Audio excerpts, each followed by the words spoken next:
할렐루야. 8월 15일 화요일입니다. 주님의 사랑과 은총이 우리 성도님들의 삶 가운데 함께하기를 주님의 이름으로 축원합니다. 자, 오늘 말씀 데살로니가 후서 2장 1절부터 12절까지 말씀이 되겠습니다. 사도 바울은 데살로니가 교회 성도들이 신앙 성장을 잘하고 있어서 하나님께 감사하고 있었죠. 자, 한편으로는 또 당면한 문제도 있었습니다. 자, 그 가운데 하나는 1장에서 어제 우리가 본 것처럼 환난에 대해서 하나님의 공의를 바라보세요. 하나님은 여러분에게 안식으로 갚아주실 것입니다. 환난을 받게 하는 자들에게는 환난으로 갚아주실 것입니다. 그렇게 말씀한 바 있습니다. 자, 오늘 말씀은 재림에 대한 부분입니다. 물론 데살로니가 전서에서 이미 재림에 대한 말씀을 사도 바울은 권면의 말씀으로 줬죠. 자, 그럼에도 불구하고 여전히 아직도 해결되지 않은 문제가 있었던 것이죠. 2절 말씀 보니까 주의 날이 이르렀다고 해서 쉽게 마음이 흔들리거나 두려워하거나 하지 말아야 한다는 것이라. 3절에 누가 어떻게 하여도 너희가 미혹되지 말라, 이런 말씀을 주고 있습니다. 자, 주의 날이 이르렀다고, 벌써 재림했다 또는 재림이 임박했다 해서 막 사람들이 마음이 흔들리고 두렵고 이를 다 내팽겨 쳐버리고 심지어는 미혹을 당하는 일들도 있었던 것 같습니다. 자, 그거에 대해서 사도 바울은 먼저 있어야 될 것들이 있다, 이렇게 말씀하고 있습니다. 3절 말씀에 보면 먼저 배교하는 일이 있고 저 불법의 사람 곧 멸망의 아들이 나타나기 전에는 그날이 이르지 아니하리니.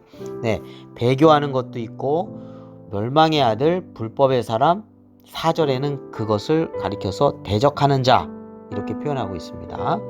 자, 나중에는 자기를 하나님으로 그렇게 생각하면서 있는 그러한 적그리스도의 세력을 의미한다고 하겠죠. 자기를 높이고 하나님의 성전에 앉아서 자기를 하나님이라고 내세우는 자, 그때도 있었고 지금까지도 역사 속에서 자기를 하나님이다 또는 재림 예수다 또는 자기가 성령이다, 그러한 적그리스도의 세력들, 이단의 세력들이 있어 왔는데 이런 것에 미혹당하지 말라는 것입니다. 자, 나중에는요 우리가 요한계시록에서 더 자세히 우리가 보게 됩니다만 불법한 자가 나타나게 되죠. 활동을 그때도 하고 있었고요. 데살로니가 교회에서도 아직도 불법의 비밀이 이미 활동하였으나 7절에 나오죠. 그러나 본격적으로 나타나는 때가 있습니다. 자, 막는 자가 있었는데 이제 불법한 자가 본격적으로 나타날 때가 있습니다. 사탄의 활동이 있다는 거죠. 9절에 보면 막 능력, 표적, 기적, 근데 그것들이 다 거짓된 것들입니다. 자, 그러나 우리 예수님 앞에서는 다 패할 수밖에 없죠. 8절 말씀 보면 불법한 자가 나타나리니 주 예수께서 그 입의 기운으로 그를 죽이시고 강림하여 나타나심으로 패하시리라 말씀하고 있습니다. 마침내는 다 패하게 된다라고 하는 말씀을 주시고 있죠. 자, 그렇기 때문에 이 불의의 모든 속임으로 멸망하는 자들이 있다라고 경계의 말씀을 주고 있습니다. 불의와 속임이라는 것은 거짓이죠. 자, 이들은 결국 어떻게 된다고요? 멸망하게 된다고요. 자, 10절 말씀에 이는 그들이 진리의 사랑을 받지 아니하여 구원함을 받지 못함이라. 진리를 사랑하지 않습니다. 자, 11절 말씀 보겠습니다. 이러므로 하나님이 미혹의 역사를 그들에게 보내사 거짓 것을 믿게 하심은 했습니다. 미혹의 역사에 거짓을 믿더라는 거예요. 왜 그럴까요?